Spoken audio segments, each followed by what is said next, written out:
আসসালামু আলাইকুম ভাইয়া ও আপুরা, কাছের এবং দূরের, দেশ এবং দেশের বাইরের যে যেখান থেকে বসে আমার এই ভিডিওটা দেখছেন, আশা করি সবাই অনেক বেশি ভালো আছেন, সুস্থ আছেন, ইমানের সহিত আছেন। আমিও আলহামদুলিল্লাহ আল্লাহর রহমতে সবাইকে নিয়ে অনেক ভালো আছি। চলে আসলাম নতুন আরেকটা ভিডিও নিয়ে, আশা করি সবার ভালো লাগবে।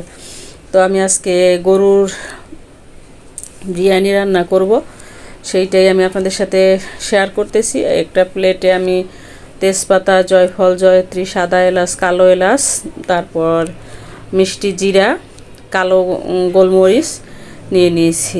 আর দিয়ে দিয়েছি আমি আধা কাপ আদা রসুনের পেস্ট, লবণ স্বাদ মতো। এবারে আমি ধনিয়া জিরার পাউডার নিচ্ছি, নিয়ে নেব মরিচ পাউডার আর লবণ স্বাদ মতো দিয়ে দেব।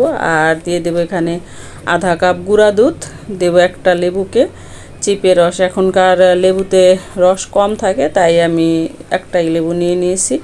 আর টক দই দিয়ে দিলে আপনাদের গুঁড়া দুধ বা লেবু দেওয়ার কোনো প্রয়োজন নাই, আমার হাতের কাছে ছিল না, তাই আমি গুঁড়া দুধ দিয়ে আমি টক দই দিয়ে এভাবে মাখিয়ে নিতেছি। দিয়ে দিয়েছি আমি এখানে ঘি, এখানে কিন্তু আমি তেল ব্যবহার করি নাই। এখন আমি ম্যারিনেট করে নিব এটাকে হাত দিয়ে আমার সুবিধা মতো। আর ভিডিওটা দেখতে দেখতে এই পর্যন্ত যারা চলে আসছেন, লাইক দিতে ভুলে গেছেন, একটা লাইক দিয়ে ভিডিওটা কন্টিনিউ করবেন। আমার এই ভিডিওটার কোনো অংশে যদি কারো একটু ভালো লেগে থাকে, আমার এই ছোট্ট চ্যানেলটা সাবস্ক্রাইব করে নোটিফিকেশন বেল আইকন বাজিয়ে দিবেন, যাতে আমি কোনো ভিডিও আপলোড দিলে সাথে সাথে নোটিফিকেশন পেয়ে যান এবং আপনি আপনার সুবিধা মতো ভিডিওটা দেখে নিতে পারেন। ফেসবুক থেকে যারা দেখছেন, পেজটাকে ফলো দিবেন। অলরেডি এই কাজগুলো যারা করেছেন তাদেরকে অসংখ্য অসংখ্য ধন্যবাদ। ভাইয়া ও আপুরা, ফেসবুক, ইউটিউব যে যেখান থেকে দেখছেন, ভিডিওটা বেশি বেশি শেয়ার করার অনুরোধ রইল। আপনারাই পারেন আমার এই ভিডিওটা আরও 5 জনের কাছে পৌঁছে দিতে, শেয়ারের মাধ্যমে, লাইকের মাধ্যমে। তো কথা বলতে বলতে কিন্তু আমি অনেকটা কাজই করে ফেলেছি। আর এখানে আমি 2 কেজি গরুর মাংস নিয়েছি, আর হাড়সহ মাংসর পিসগুলো একটু বড় বড় নিয়েছি, যেহেতু কাচ্চি বিরিয়ানি হবে সেহেতু মাংসর পিসগুলো বড় বড় নিয়েছি। আর এখানে আমি 1 প্যাকেট বিরিয়ানি মশলা নিয়ে নিলাম, এটা দিয়ে এখন আবারও হাত দিয়ে মাখিয়ে নিচ্ছি।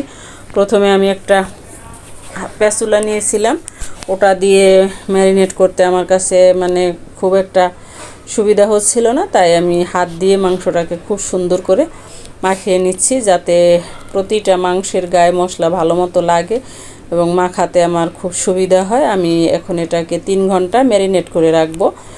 অন্যদিকে আমি কয়েকটা আলু নিয়েছি, কেটে একটু জর্দার রং মাখিয়ে নিয়েছি। এখন এই আলুগুলোকে লবণ দিয়ে মাখিয়ে নিয়েছি, আলুগুলোকে এখন আমি ভেজে নেব। এই মানে ভাজার সাথেই আলুটা কিন্তু সিদ্ধ হয়ে যাবে। আমি ঢাকনা দিয়ে ঢেকে এমনভাবে ভেজে নেব। বিরিয়ানিতে কিন্তু আলু দিলে ভালো লাগে। আমি আলু দিয়ে দিয়েছি, এখন আলুটা ভাজার জন্য অপেক্ষা করব। আস্তে আস্তে চুলার হিটটা আমি কিন্তু মিডিয়াম হিটে রাখছি, দেখতে থাকুন, আশা করি ভালো লাগবে। আমার এই রেসিপিতে বিরিয়ানি রান্না করে খেয়ে দেখুন, অসম্ভব মজার হয়। অন্যদিকে আমি একটা পাতিল দিয়ে দিয়েছি, এখন এর মধ্যে দিয়ে দিয়েছি আমি কিছুটা পুদিনা পাতা, কিছুটা ধনিয়া পাতা, রান্নার তেল 2 চামচ, আর এখানে 1 টুকরা লেবু চিপে দিয়ে দিচ্ছি। আর দিয়ে দিচ্ছি একটা তেজপাতা কেটে, 3-4টা দারচিনি, 3-4 টুকরা, আর 3-4টা এলাচ থেতো করে এর মধ্যে দিয়ে দিয়েছি। আমি অন্যদিকে 1 কেজি বাসমতি চাল, এটাকে আমি ধুয়ে আধা ঘন্টা মানে পানি ঝরিয়ে রেখেছি। এবারে আমি পানি ফুটলে চালটাকে দিয়ে দিয়েছি। চালটাকে আমি কিছুক্ষণ রান্না করে নেব, 10 মিনিট। বাসমতি চালটা কিন্তু ফুটতে একটু সময় লাগে, সেহেতু আমি একটা কাঠি দিয়ে নেড়ে আমি আবার ঢাকনা দিয়ে ঢেকে অপেক্ষা করব। যেহেতু গরুর মাংস আমার সিলিন্ডার গ্যাস, সেহেতু আমি এটাকে 3টা সিটি দিয়ে নিয়েছি প্রেসার কুকারে, কারণ সেদ্ধ হতে যাতে আর ঝামেলা না লাগে, ঝামেলায় না পড়তে হয়। এবারে ভেজে নেওয়া আলুগুলোকে আমি এর মধ্যে সাজিয়ে নিচ্ছি। দেখুন আমি কিভাবে একটা একটা করে আলুগুলোকে সাজিয়ে দিচ্ছি, যাতে আর কোনো ঝামেলা না লাগে, একসঙ্গে সবগুলো ভালো মতো কুক হয়ে যায়। এখন বেরেস্তা ভেজে রাখছিলাম, সেই বেরেস্তাগুলো দিয়ে দিচ্ছি উপরে। দিয়ে দেবো আস্ত কাঁচামরিচ, দিয়ে দিচ্ছি কিশমিশ, বাদাম। দেখুন আমি কিভাবে ছিটিয়ে দিচ্ছি। এবারে চালটা কিন্তু 80 ভাগ হয়ে গেছে। আমি একটা জালির সাহায্যে এবারে পানি মানে কিছুটা থাকবে, উঠায় নিতে নিতে আমি এবারে উঠিয়ে নিচ্ছি। দেখুন আমি উঠিয়ে আবার মাংসর উপরে দিয়ে দিচ্ছি। নিচের চালটা একটু মানে কুক যেহেতু বেশি হবে সেহেতু নিচের চালটা 80% ফুটে গেছে, এই পর্যায়ে রেখেছি। এরপরে আবার আরেকটু হইতেছে, তখনই আমি আবার আরও অন্য চালগুলো নেব। এই সিস্টেমটা কিন্তু কেউ অ্যাভয়েড করেন না, তাহলে আর চাল কিন্তু সমানভাবে সেদ্ধ হবে না। এখন আস্তে আস্তে আমি পর্যায়ক্রমে কিন্তু চালগুলো দিয়ে দিচ্ছি, একসঙ্গে কিন্তু সমস্ত চালের পানি ঝরিয়ে আমি দেই নাই। এবারে আমি শেষ পর্যায়ের চালটা দেব, ওইটার চালটা কিন্তু 90% হয়ে গেছে। আর যেটা বলছিলাম, একটু পুদিনা পাতা তারপরে ধনিয়া পাতা দিলে সুন্দর একটা ফ্লেভার আসে।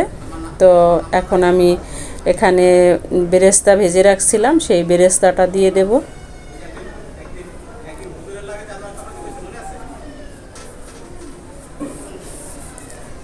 আর এখানে আমি দিয়ে দেব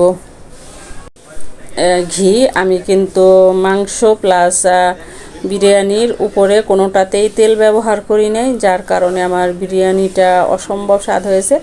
আর এখানে আমি 1 কাপ গুঁড়ো দুধ গুলিয়ে তারপরে দিয়ে দিয়েছি। আপনারা চাইলে এখানে লিকুইড দুধটাও ব্যবহার করতে পারেন। আর এখন আমি দিয়ে দিলাম উপরে ঘি। আমার আলু বোখারা দিতে মনে ছিল না, তাই আমি আলু বোখারা দিব। এখন কিভাবে দিচ্ছি সেটাও আপনারা দেখে রাখুন, যে মনে না থাকলে আলু বোখারাটা কিভাবে দিবেন। আমি চালটাকে একটু ফাঁক করে এখন এখানে আলু বোখারাগুলো দিয়ে দিচ্ছি, যাতে আলু বোখারাগুলো সিদ্ধ হতে ঝামেলা না লাগে। দিয়ে এখন দিয়ে দেব, কিন্তু আলু বোখারাটা প্রথমে দিলেই ভালো হইতো, মনে ছিল না যেহেতু।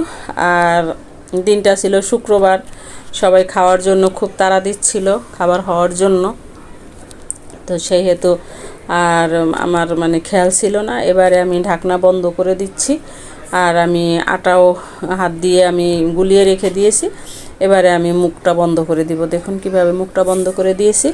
এখন চুলাটা ফ্রাই প্যান দিয়ে দিয়েছি, চুলাটা মিডিয়াম হিটে রেখে আমি রান্না করে নেব 1 ঘন্টা। আপনারা চাইলে কমও রাখতে পারেন, কিন্তু 1 ঘন্টা 45 মিনিট রাখলেই হয়ে যাবে, যেহেতু আমার মাংসটা আগে থাকতেই একটু মানে সিদ্ধ করা। আমি আগুনটা দেখিয়ে দিলাম যে কীরকম পর্যায়ে আগুনটা আছে। আগুনটা কিন্তু একদম মিডিয়াম হিটে আছে।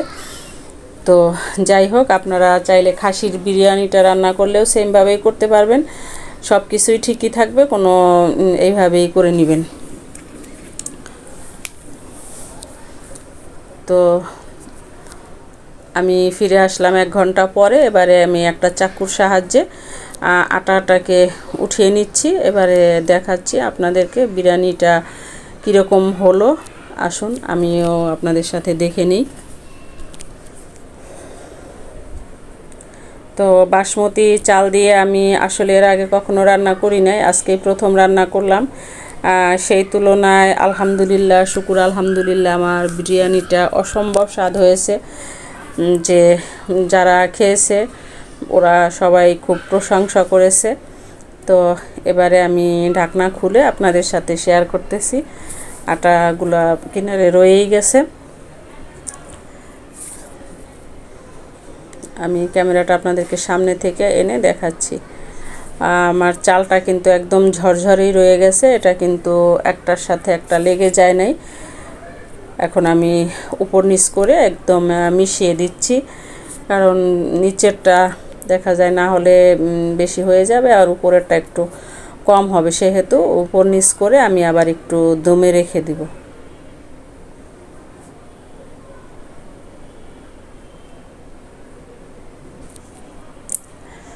উপর নিচ করে দিচ্ছি, দিয়ে আমি ঢাকনা দিয়ে আরও কিছুক্ষণ, এবারে ফ্রাই প্যান সরিয়ে আমি কিছুক্ষণ এমনিই চুলার উপরে চুলার হিটটা কমিয়ে আরও কিছুক্ষণ রেখে দিব।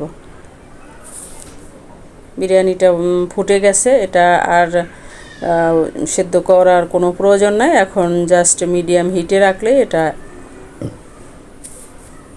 হয়ে যাবে।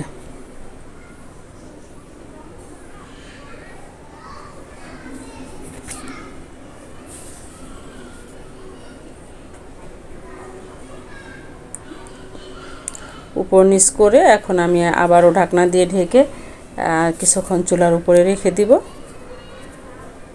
তো ফিরে আসলাম আরও কিছুক্ষণ পরে, প্রায় 20 মিনিট পরে। তো এখন হয়ে গেছে। আমার বাচ্চারা তো আর মানে সহ্য করতে পারতেছিল না। শুক্রবারের দিন নামাজ পড়ে আসছে, আম্মু তাড়াতাড়ি খাবার দাও, তাড়াতাড়ি খাবার দাও, খুব ক্ষুধা পেয়েছে। আপনাদের ভাইয়াও বাসায় ছিল, সেও সেম অবস্থা, একজন গেস্ট নিয়ে আসছে। এখন আমি বেড়ে দিচ্ছি, ওরা এখন নিয়ে খাবে। তো আপনাদেরকে আমি পরিবেশন করে দেখাচ্ছি আমার এই বিরিয়ানির রেসিপিটা কেমন হলো। অবশ্যই কমেন্ট করে জানাতে ভুলবেন না। যারা এখনও ট্রাই করেন নাই, অবশ্যই আমি রিকোয়েস্ট করব এই রেসিপিতে একবার হলেও বিরিয়ানি রান্না করে খেয়ে দেখবেন, অসম্ভব লোভনীয় হয়। তো আজকে এই পর্যন্তই, ভিডিওটা আর লম্বা করব না, ফিরে আসবো নতুন কোনো ভিডিও নিয়ে। সে পর্যন্ত সবাই ভালো থাকবেন, সুস্থ থাকবেন, আমার জন্য দোয়া করবেন, আমিও আপনাদের জন্য দোয়া করব। আমার রেসিপিটা কেমন হলো অবশ্যই জানাবেন। আল্লাহ হাফেজ।